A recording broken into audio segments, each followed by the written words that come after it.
Што сакам да споделам денес со вас? Сакам да ви споделам за милоста на Господ, благодата. Многу пати сум зборувал за благодата на Бога. Меѓутоа, многу луѓе мислат дека благодата на Господ е звездена прашина, која што Господ ја чува во специјални мали шишенца и кое што повремено ги фрла вака излева од звездената прашина врз поединци. И луѓето така си мислат дека тоа е нешто специјално само за поединци. Меѓутоа, треба да знаеме дека Божјата благодат е излевање на незаслужена Божја милост кон некој што не заслужува, кон некој што нема праведност, некој што не заслужува, некој што е криминалец, некој што има потреба од помош, од избавување, од исцелување. И тоа мора да го осознаеме, бидејќи сите ние бевме такви, но се пројави таа Божја благодат и не доведе во Христос и не промени. И затоа многу често луѓето мислат дека благодата е само за спасените, меѓутоа благодата Господ ја дава за сите, за цел народ, за цело човештво ја дава. Она што е важно да разбереме дека благодата се покажува и кон грешници, и кон неверници, и кон овие што ви ги спомнав како луѓе кои што биле злоупотребувани, криминалци, но исто така и луѓе кои што се верници, кои што веруваат во Бога. Нема граници и ограничувања за Божјата благодат. Таа действува како сила која што го изразува присуството Божјо преку Светиот Дух, а знаете дека Светиот Дух е духот на таа Божја благодат. Духот на благодат. Кога ние зависиме од Бога и кога сме понизни, тогаш тој се манифестира со таа Божја благодат. Тогаш Светиот Дух ја носи таа благодат, го исполнува нашето срце и сме утешени, охрабрени и ојачани. И јас би рекол дека благодата е одговор на Божјата татковска љубов кон сите луѓе кои што постојат и кои што постоеле. И таа благодат во минатото беше пројавувана кон поединци во Стариот Завет, кон поединци, кај одредени пророци, избраници и слично, но откако Христос се отелотворува, целиот свет, целото човештво и целата земја можат и им е возможно да ја вкусат Божјата благодат и да ја разберат Божјата вистина. И затоа од првата глава на Евангелие по Јован, читам од 9 до 13 стих, вели: вистинската светлина која го осветлува секој човек доаѓаше во светот, беше во светот и светот стана преку него, но светот не го позна. Дојде при своите, но неговите не го примија. А на сите кои го примија им даде власт да станат Божји деца на оние кои веруваат во неговото име, кои не се родија ниту од крв, ниту од телесна похот, ни од волја на маж, туку од Бога. Амин. Зошто ова го истакнувам? Бидејќи никој сега не може да каже дека не вкусил од милоста на Бога и никој не може да рече дека не ја познава вистината, за да ја бара и да трага по таа вистина. Зошто? Затоа што откако Исус дојде како светлина на светот, тој ја донесе и благодата Божја и вистината Божја, која што ослободува. Така да секој има прилика и можност да стане Божјо дете и да биде спасен од вечна смрт, откако ќе поверува во Господ Исус Христос. Амин. Во 16 и 18 стих од истата глава вели: и сите ние примивме од неговата полнота, благодат врз благодат, зашто законот беше даден преку Мојсеја, а преку Исуса Христа дојдова благодата и вистината. Вели: Бога никој никогаш не го видел, единородниот син Бог, кој е во прегратката на таткото, тој го објави. Амин. И ова што значи? Мора да знаеме дека кога се верува во Христос, нема веќе религиозни рутини и исполнување на законот што владееше до доаѓањето на Христос. До тогаш владееше законот на Мојсеј, 10 Божји заповеди, не кради, не лажи, не убива и така натаму. Доаѓа Христос, го исполнува тој закон и сега на нас ни се дава само со вера во него да живееме еден благоугоден живот по Божјата благодат. Амин. Зошто ова го истакнувам, вие го знаете, но јас го истакнувам. Бидејќи, како што законот на Мојсеј донесе, кога беше даден од Господа, Тој донесе разбирање на луѓето за тоа што е грев и какви се последиците на гревот. Дотогаш луѓето не мислеа дека се грешни, не ни знаеа за гревот.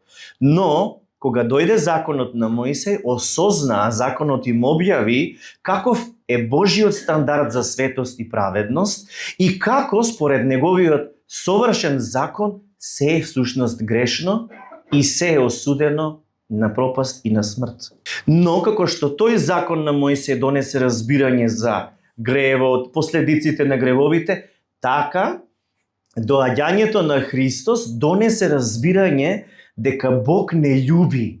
Дека Бог не љуби и ни подава рака за со Него да започнеме заеднички да живееме, во кој што ние доброволно ќе се препуштаме на еден постепен трансформативен процес кој што Светиот Дух го врши во нас и не преобликува да стануваме се послични на Христос. Амин. Сега тој процес, тој духовен процес, кај некого е побавен, кај некого е побрз, но Исус тоа го овозможи и не направи комплетни. Сега прашањето е она што ние треба највеќе да го дозволиме во нашето заедништво со Бога, да дозволиме тој да не промени, да не променува. Но што е тоа што треба во нас да се променува, знаете ли? Нашето срце. Имено, Бог го учи нашето срце да простуваме од оној момент кога тој ни прости. Простено ти е, сега можеш да простуваш. И треба да простуваш. Бог не прифати, какви такви не прифати заради Христос, и сега ние треба да сме во позиција да можеме да ги прифаќаме другите луѓе кои што се различни од нас, кои што не се сосема можеби според нашите критериуми добри, но ние треба исто така да ги прифаќаме. Господ ни даде изобилен живот, за сега ние да сме во позиција тоа изобилие да го споделуваме со другите. Господ не возљуби. Така е во Словото, го разбираме. За сега ние да не сме себични, да љубиме без интерес, без очекување да ни возвратат. Господ ни покажа понизност. Како ни покажа понизност? Прво со тоа што дојде во кревко тело. Исус дојде во кревко тело се роди, меѓутоа тој постоеше уште пред настанокот на светот. Тој се оттелотвори во човечка форма пред 2000 и повеќе години. И кога дојде во тоа кревко тело, тој се понизи. Се тргна од славата, од Царството Небесно и се понизи, дојде во човечко тело, а потоа таа понизност ја покажа и со миењето на нозете на учениците. Потоа дури и со сопственото јавно понижување и посрамотување кога беше распнат на крстот, за да не разреши нас од вина, од гордост, од страдање. Зошто? За ние да бидеме оние кои веќе нема да живеат за своето лице, за својот имидж, кои што нема да сме себични повеќе, кои што нема да бидат алчни луѓе, кои што нема да се горди и суетни, кои што нема да обвинуваат, да понижуваат други луѓе. Односно, она што Господ го направи за тебе, ти си повикан тоа да го правиш за другите. Бог не оправда за ние да живееме во Неговата праведност. А во Неговата праведност живееме кога ја изразуваме највеќе Неговата љубов. Сега сето ова Господ не го прави со укорување, со камшици, со закана, со страв, со уцена или со грижена совест. Тој тоа го направи со изобилно покажување на Неговата љубов кон нас преку Исус Христос. Колку повеќе сме свртени кон Христос, толку повеќе си овозможуваме спонтанно реобликување, бидејќи благодата на Господ, знаете, донесе оправдување за сите нас и ни овозможи трансформација. Што е таа трансформација? Каква е таа трансформација? Таа трансформација е промена на нашата природа. Од грешни луѓе станавме праведни. Од човечки деца станавме Божји деца. Се промени нашиот статус, нашата природа, но и нашиот поглед. Веќе не треба да гледаме на себе си како порано што сме гледале. Сега треба да гледаме од Божја перспектива кон себе си, бидејќи не си припаѓаме на себе си. Господ тебе те гледа оправдан. Без разлика на твоите слабости и мани, Он веќе тебе те гледа преку крвта на неговиот син, која целосно те покрива и која што зрачи од тебе како подарена праведност. И ти тоа кога го осознаваш, веќе не си истиот. Дали ова го измислив? Не. Го пишува во 2 Коринтијаните 5 глава 21 стих, каде што Павле вели: оној кој не знаеше за грев, Бог го направи грев за нас, за да станеме Божја правда во него. Амин. Значи, оној кој не знаеше за грев, тој е Христос. Бог го направи грев за нас. Исус немаше грев, но стана грешен за нас, земајќи го нашиот грев и идентификувајќи се со нашата грешна природа. Зошто? Има цел. За да станеме Божја правда во него. Дали сме ние Божја правда во него кога постојано се обвинуваме? Дали сме постојано ние во таа Божја праведност кога обвинуваме други? Дали сме ние во Божја праведност кога постојано ја гледаме чашата половина празна, отколку половина полна? Ако ние тоа го искусуваме, нашиот поглед и кон себе си, и кон луѓето, и кон животот, ќе се промени. Најголемата промена за која денес зборувам и која можете да ја добиете, не е промена на вашето однесување или на вашите религиозни ритуали, кои што нели ги вршите или не ги вршите, како и да е. Зборувам за промена на вашето срце. Доколку твоето срце не завидува, не посакува зло, не прави заговор, не смислува планови за манипулација, не се осуетува, не го бара своето, не создава представа на побожност позади која што се крие криминал, мито, провизии, тајни сделки. Доколку твоето срце не е круто и не е тврдо за да помогне некому, доколку твоето срце не му е тешко да прости, не те мрзи да помогнеш некому, тогаш навистина твоето срце вкусило од Божјата љубов и е носител на таа Божја љубов и ти навистина го познаваш Бога. Ти можеш да кажеш дека веруваш во Христос, да се разбереме, има многу што се чукаат погради дека веруваат во Христос. Ти можеш да кажеш дека веруваш во Христос, но не можеш да кажеш дека го познаваш Христос ако не ја познаваш неговата љубов. Во 1 Јованово послание, 2 глава, 9 до 11 стих вели: кој вели дека е во светлината, а го мрази својот брат, тој е досега во темнината. Кој го љуби својот брат, вели, останува во светлината и во него нема соблазан. А кој го мрази својот брат во темнината и во темнината оди и не знае каде оди, зашто темнината му ги заслепила очите. Затоа јас ве учам да практикуваме љубов. Не секогаш бакнежот кога се бакнувате лево-десно е израз на вистинска љубов, меѓутоа пак е некој чекор да го тргнеме гардот од себе си, суетноста, и да можеме да пристапиме во единство и во блискост. Нели е така?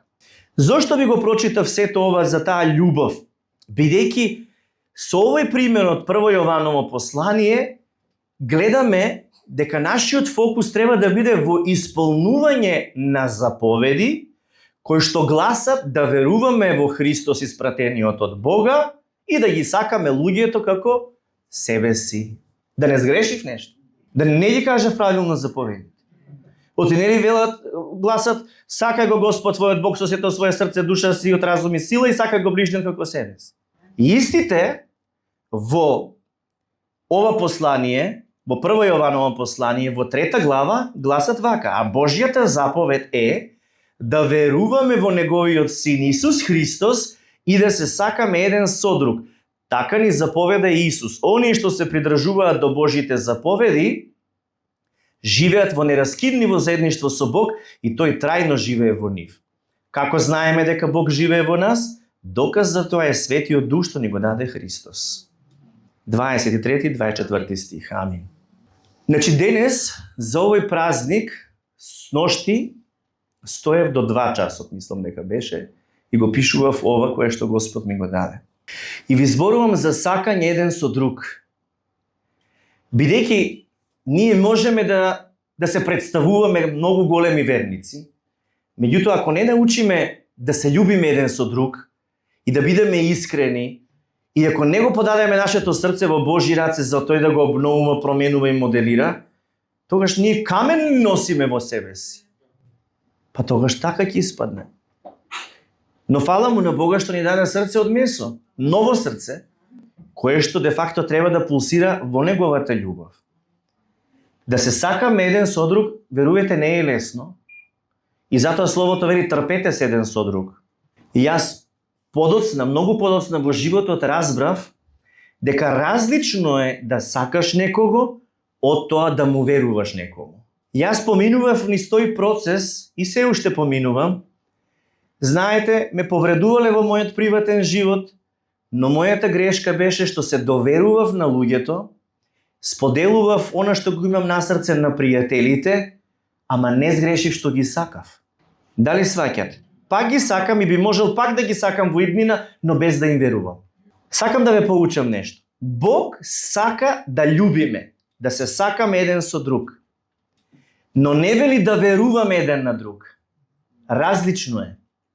Вели сакајте се еден со друг, но довербата и верата во него треба да се резервирани само за него, бидејќи он е верен, он е постојан и он не изневерува.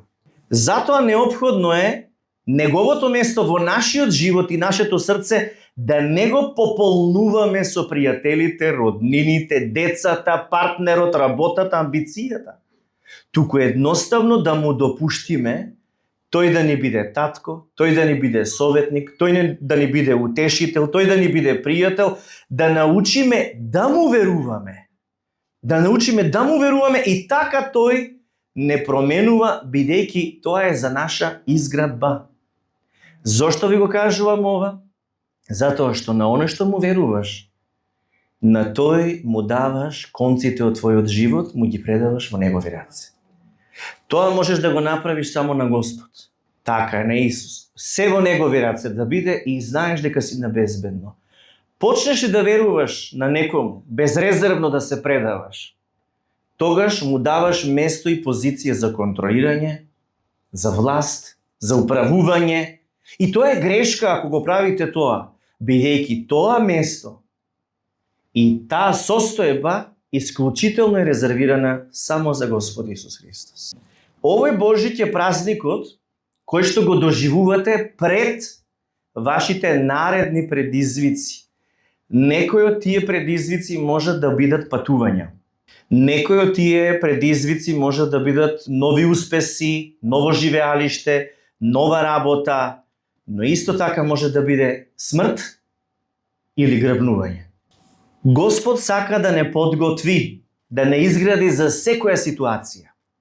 И затоа тој денес ти вели да го припремиш своето срце со тоа што ќе научиш да се соголуваш пред него. Сите тајни, сета твоја интима да ја отвараш, да ја целосно представуваш и споделуваш со него.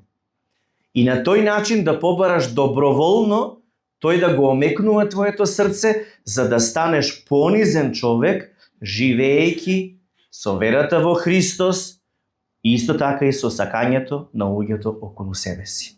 Ова значи да се свртиш кон Господ. Не значи да се свртиш кон Господ, мала религија, клањај се, шами, постења, манастири, зејтини, овци и така натаму. Да се свртиш кон Господ значи со вера во Христос, ако му веруваш, да вистина тоа да го искусуваш секој ден, да си го отвараш срцето, но исто така и да дозволиш со неговата љубов да ги сакаш другите, не да се резервираш и да бегаш од тоа.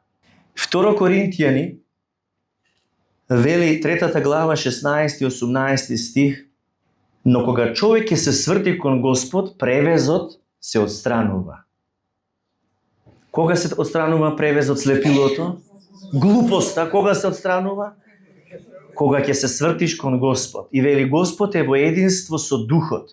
И каде што е присутен Господовиот Дух, тој донесува слобода. Вели сите ние пред чии лица нема превез, сме одраз на славата Господова како во огледало. Со помош на Господовиот Дух доживуваме преобразба и стануваме се послични на нашиот славен Господ, вели. Амин. На едно место ти викаат грешници никакви, покајте се, а овде ти вели стануваме се послични на нашиот славен Господ. Ова е Евангелието, ова е радосната вест, ова е Библијата. Да се свртиш кон Господ не значи да се свртиш кон себе си, кон своите потреби, кон своите мани, недостатоци и гревови. Леле сгрешив, леле ова направив, леле он. Тоа не е свртување кон Господ. Да се свртиш кон Господ не е да се свртиш и кон светот што те обкружува. Сите прават така и ја ќе правам. Сите ова е актуелно во светот и јас ќе го правам. Да се свртиш кон Господ ти овозможува превезот да се тргне. Пазете, секој од нас работи за пари. И за да си овозможи некаква сигурност во иднината. Меѓутоа, целото време е насочено кон преживување на оваа земја и нели да собереме, да натрупаме, да вратиме и така натаму како мравката. Прашањето дали сме мравки ние? Не сме, така прават сите околу нас. Сега, живееме во светот, комуницираме со светот, поминуваме време со светски колеги, пријатели и имаш тенденција да усвојуваш и да присвојуваш од светот. И сите тие потенцијали за ти да бидеш светлина на овој свет, повикот да ја одразуваш славата Господова, како што вели во стихот, и да го презентираш Христос, ти се го покриваш со чаршафот на заблудата. Не сега, понатаму. Не сега немам време. Не сега не можам. Има пастор од црквата, он нека зборува. Нема јас што да зборувам. Внимавајте. Вие сте повикани да сте сол и светлина на овој свет. Вие сте повикани да одразувате светлината Божја. И вие треба да одговорите на тој поттик. Затоа како Божји луѓе на овој Божич треба да се разбудиме и да работиме за трајни вредности, кои што не се плод на нашиот труд, на нашето залагање и така натаму, туку на нашето пред се препуштање и доверба во Бога, како и во неговата благодат. Ете тогаш сме ние инструменти, препуштени во рацете на Светиот Дух, кои што можеме да бидеме носени, транспортирани, употребувани за Божјата волја да се исполнува преку нас и се разбира за слава на Бога. И тој поттик го читам во 1 Јованова 2 глава 15-17 стих, вели: не сакајте го светот, ниту она што е во светот. Ако некој го сака светот, љубовта од Бога Таткото не е во него, зашто се што е во светот, похота на телото, похота на очите и гордоста на животот, не е од Таткото, туку од светот. А светот поминува и неговата похота, ако ја извршува Божјата волја, останува довека. Ова не вика изолирај се, не вика стани забеган, не вика тука стани конзервативен и оди на планина и негде во манастир. Не го вели тоа. Само вели твоето срце да не припаѓа во светот, да не го сакаш светот и светското, да не те влијае, да не ти предизвикува страст, да не те вшмукува, да не те конзумира светот. А ти овој свет си роден да го газиш со верата во Христос и да победуваш. И овој свет да работи за твое добро, бидејќи ти си повеќе од останатото. И како такви, ние сме во понизност, во светлина, во служба, но исто така и да не забораваме дека сме духовни луѓе. Зошто го кажувам ова? Бидејќи Господ не сака да изгориме од работа. Не сака да бидеме постојано во премор, да се бориме нонстоп со неправди. Тој сака да гориме со неговата љубов што не пече. Со неговата љубов што не гори да изгори, туку што пламнува и носи светлина. Светлина што ја шириме како една газиена ламба, која што гори со таа гасија и не гасне. А што е таа гасија? Помазанието од Светиот Дух. Тит 2 глава 14 стих вели: тој се жртвуваше за нас за да не ослободи од секаков грев и да не направи чисти. Тој сака ние да бидеме негов народ и од се срце да го правиме она што е добро. Што сака Господ? Што сака за нас? Да не ослободи од секаков грев и да не чисти. Да бидеме негов народ и од се срце да го правиме она што е добро. Го направи ли он тоа? Го направи, веќе завршено ли е? Ако е завршено, треба да се радуваме. Треба да се радуваме и да ја погледнеме по широката слика. Пазете, ние не сме избраниот народ. Нашето потекло е од незнабожците и ние не го познававме Господ. Но сепак пишаното слово се исполни врз нас. Беше кажано од пророкот Исаија 55 глава 5 стих.